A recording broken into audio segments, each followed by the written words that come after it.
Well, think about your life along 6 dimensions. So the goal is this. You're going to take care of yourself.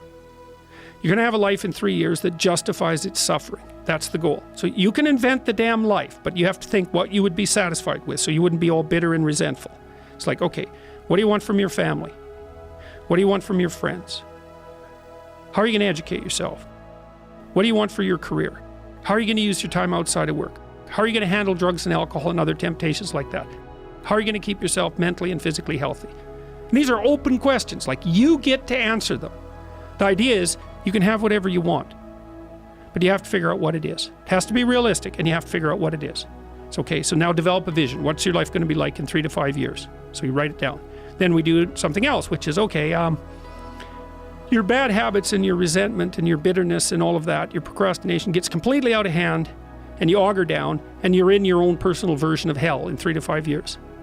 What does that look like? Well, everyone knows that. It's like everyone can look into the future and think, well, if I keep going on this dark path, this is where I'll end up. Well, then you've got little hell outlined for yourself to run away from, and you got a little heaven outlined for yourself to run towards, and then you're motivated.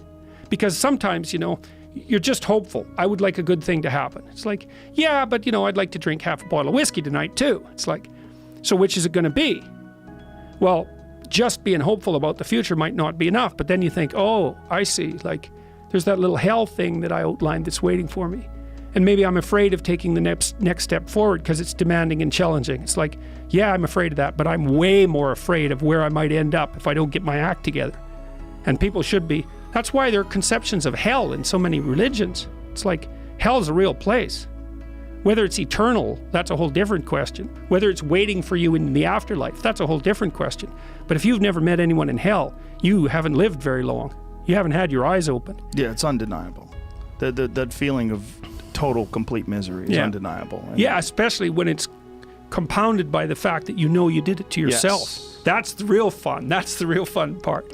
It's like, I'm having a bitch of a time and I richly deserve it.